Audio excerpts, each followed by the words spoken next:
Hey guys, welcome to life chapters family.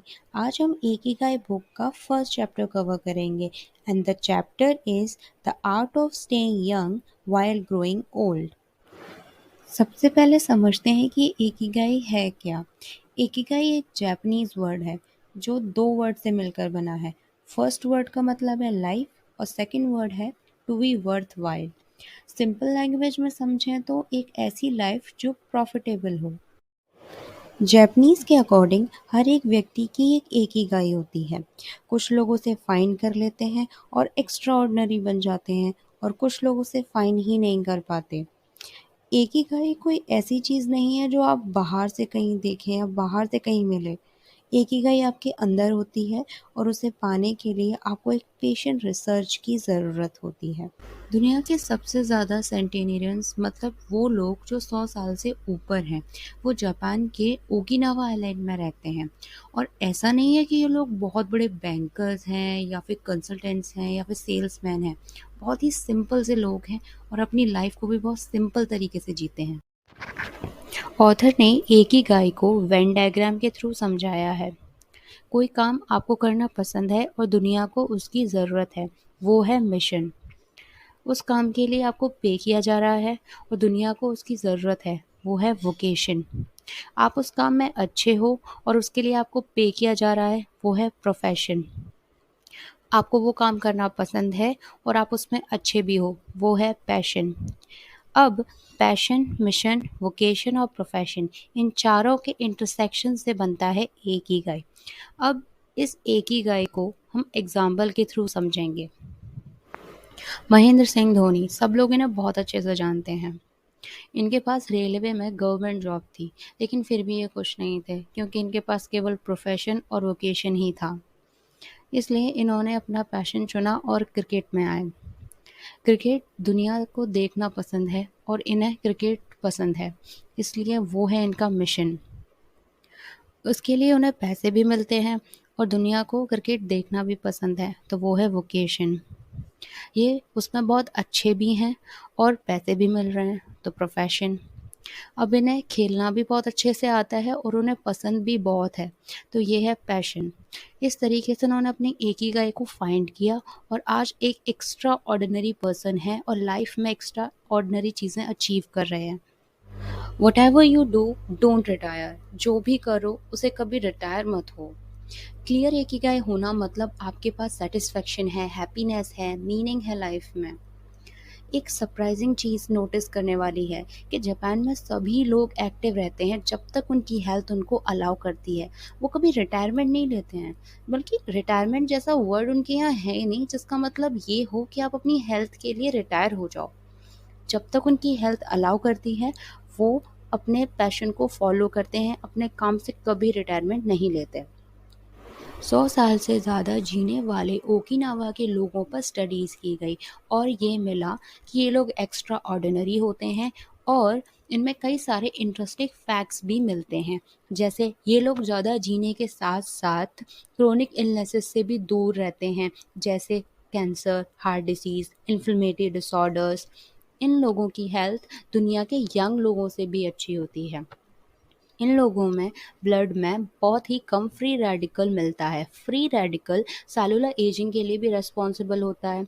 इनमें free radical इसलिए कम मिलता है क्योंकि ये लोग चाय पीते हैं और 80% फार्मूला फॉलो करते हैं। मैन और वुमेन दोनों में higher level of sexual hormone भी मेंटेन रहता है। मेमोरी डिसऑर्डर भी बहुत कम होते हैं ऑन ग्लोबल एवरेज। ऑथर ने 5 ब्लू जोन्स के बारे में बताया है। ये ज़ोन्स वो हैं जहाँ लोग 100 साल से ऊपर जीते हैं। ब्लू ज़ोन्स में ओकिनावा फर्स्ट प्लेस पे आता है। ब्लू ज़ोन्स के बारे में डैन ब्यूटर ने अपनी किताब द ब्लू ज़ोन्स में बताया है। फर्स्ट ज़ोन ओकिनावा, खासकर इस आइलैंड का नॉर्दर्न पार्ट। एकिगाई की फ़िलॉसफ़ी का 80% रोल इम्पॉर्टेंट रोल प्ले करता है इनकी लॉन्गेविटी में।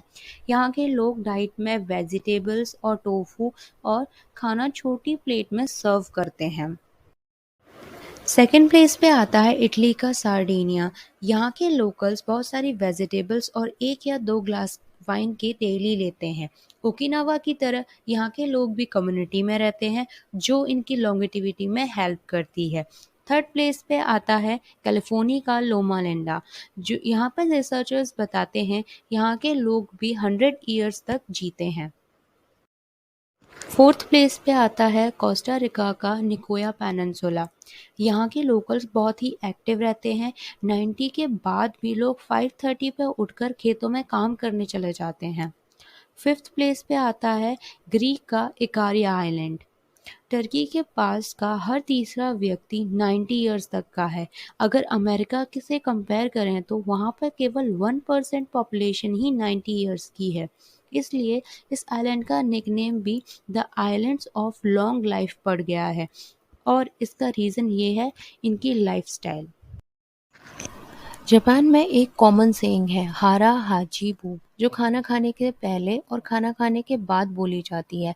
इसका मतलब होता है फिल योर बेली टू 80%, और यही है 80% सीक्रेट। ये पुराने लोगों की दी गई एडवाइस है। जैसे ही आपको लगे कि आपका पेट 80% भर गया है तभी आप खाना खाना बंद कर दीजिए। ऑफ कोर्स ऐसा कोई मेजरमेंट नहीं है कि आप फाइंड कर सकें। मतलब अगर आपको लगे कि आपका पेट भरने वाला है तभी आप खाना खाना बंद कर। यहाँ खाना सर्व करने का भी एक डिफरेंट वे है। यहाँ पर 5 प्लेट में सर्व किया जाता है जिसमें से 4 प्लेट छोटी होती हैं और बाकी पांचवी प्लेट बाकी के मुकाबले थोड़ी बड़ी होती है, जो मेन डिश की होती है। 5 प्लेट अपने सामने देख के लगता है बहुत खा लिया, लेकिन बाद में थोड़ा भूखा फील होता है। इसलिए यहाँ के लोग थोड़े दुबले पतले होते हैं। मोए एक इनफॉर्मल ग्रुप है जिसमें कॉमन इंटरेस्ट के लोग जुड़े हुए हैं। ये एक दूसरे की देखभाल करते हैं और ये एक इम्पॉर्टेंट पार्ट है इकिगाई में। जब लोग खेती के टाइम पे एक दूसरे की मदद करी और साथ में परेशानियों का सामना किया तब ये ग्रुप ओरिजिन हुआ। मोए ग्रुप के लोग एक मंथली कंट्रीब्यूशन करते हैं जिससे वो पार्टिसिपेट कर पाए ग्रुप की मीटिंग्स में, डिनर्स में, गेम्स में। जो भी फंड इकट्ठा होता है वो एक्टिविटीज़ में लग जाता है और जो बच जाता है वो सेव करके पर पर्सन को रोटेशन वाइज दिया जाता है। अगर किसी पर्सन पे कोई फाइनेंशियल प्रॉब्लम आ जाती है तो वो मनी उसको दे दिया जाता है। इसकी वजह से लोगों की एक सिक्योरिटी और एक स्टेबिलिटी दोनों रहती है, जिससे ये लॉन्गेटिविटी में मदद करती है। So, guys, with this, the chapter is over, and stay connected with us for the next chapter. With this, Life Chapters signing off. Don't forget to like, share, and subscribe.